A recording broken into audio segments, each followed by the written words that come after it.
أعوذ بالله من الشيطان الرجيم يا أيها الذين آمنوا ما لكم إذا قيل لكم انفروا في سبيل الله اثاقلتم إلى الأرض أرضيتم بالحياة الدنيا من الآخرة فما متاع الحياة الدنيا في الآخرة إلا قليل رب اشرح لي صدري ويسر لي أمري واحلل عقدة من لساني يفقه قولي فالحمد لله والصلاة والسلام على رسول الله وعلى آله وصحبه أجمعين. Assalamu alaikum. Quran Weekly.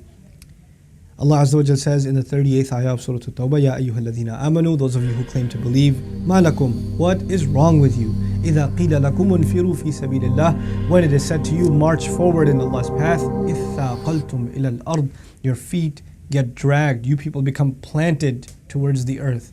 Imagine somebody whose legs are buried into the sand, and they're trying to drag their feet in the sand and they're not able to move. This is the image Allah gives. إِثَّاقَلْتُمْ إِلَى الْأَرْضِ.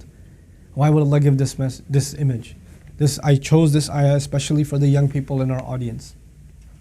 This month of Ramadan, you've shown that you are able to fast. You're able to get away from a lot of bad habits that you thought you can't get away from. You're able to make time to get up and pray. You're able to do a lot of things. And it's not just because it's Ramadan and you became a superhuman. It's because Allah has given the ability. Then Allah asks a very powerful question. Why is it that when you are asked to come forward, and you are capable, that you drag your feet?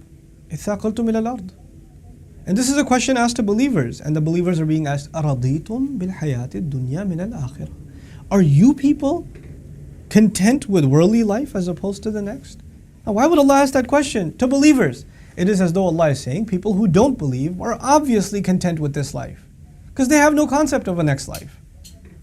You believe. I've given you a description of Jannah. You are convinced that there is an afterlife. You are convinced you are going to meet me. You are convinced that you're going to be judged. You are convinced that you're going to be, you're going to have your deeds to show for you. That you have to beg and plead for Allah's mercy and His love. There's a great reward waiting for you. Your life means so much more than this world.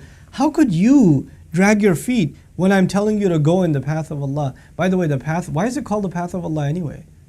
It's called the path of Allah because the path leads to Allah.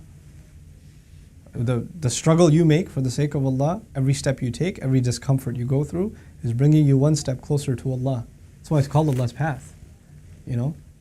Why would you drag your feet when you're heading towards Allah? Then He says, فَمَا مَتَاعُ الْحَيَاةِ الدُّنْيَا فِي الْآخِرَةِ إِلَّا قَلِيلٌ. What is the enjoyment of worldly life compared to the afterlife except very, very little? It is so, you got impressed by such pathetic little things. I have so much better waiting for you. Allah is not telling us in the Quran not to enjoy our worldly life. He says in Surah Al-A'raf, وَجَعَلْنَا لَكُمْ فِيهَا مَعَايِشْ. He put in this world things for you to live well. The means of living well were placed in this earth for you. So Allah does not want us to not live a good worldly life. But the moment the believer starts thinking that this life is actually worth something, and in their mind, not on their tongue, but in their mind, in their heart, they start thinking less of the akhirah. It's not as conscious, aware a reality, They're not always thinking about it. They're not comparing, and comparing is very important because Allah compares. وَمَا عِنْدَ اللَّهِ خَيْرٌ وَأَبْقَى. What Allah has is better and lasts longer. So when I sit in a car, I say, Allah's got a better ride in Jannah for me. It's better than this, and it'll last longer. I'm about to eat food. What Allah has is better, and it'll last longer. Those two comparisons, keep them in mind. You have a relationship. Allah will transform this relationship into something better and longer lasting in the akhirah. I have a home. Allah has a better home and a longer lasting home. Everything you enjoy, two comparisons. وَمَا عِنْدَ اللَّهِ خَيْرٌ وَأَبْقَى. What He has is better and lasts longer. This ayah says, how can you then be content with this life over the next when what I've given you in this life compared to the akhirah is very, very little? Aim for the high. إِذَا تَمَنَّيْتَ فَاسْتَكْثِرْ. Look, young people are supposed to aim high. They're supposed to be motivated people. You want to accomplish great things. And Allah is saying, go for it. Accomplish great things. Accomplish Jannah.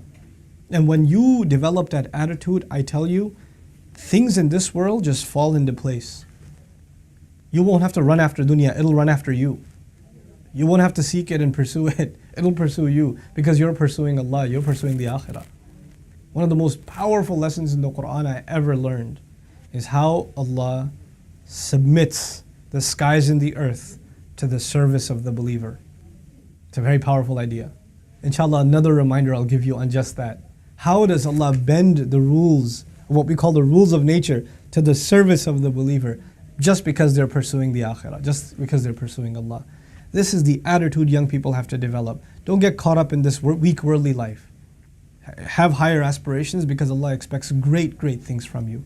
And so does the entire ummah. The entire ummah today, and this is what the last thought I want to leave you with. You know the majority of the Muslims living in the world today, about some statistics say 65% or more, are under the age of 35. The majority of the ummah is young. You know what that means? That the burden of carrying Islam lies on the young, today more than ever before. So we have to hold ourselves to a higher standard. May Allah Azza wa Jal not make us of those who drag their feet and really truly realize that it is the akhirah that we are working towards. And this world is just a transient phase that we're going through. May Allah give us the best of the akhirah and the best of this world. Barakallahu li wa lakum. Wassalamu alaikum wa rahmatullahi wa barakatuh. Assalamu alaikum everyone. If you benefited from these reminders, please support Quran Weekly by clicking the link below.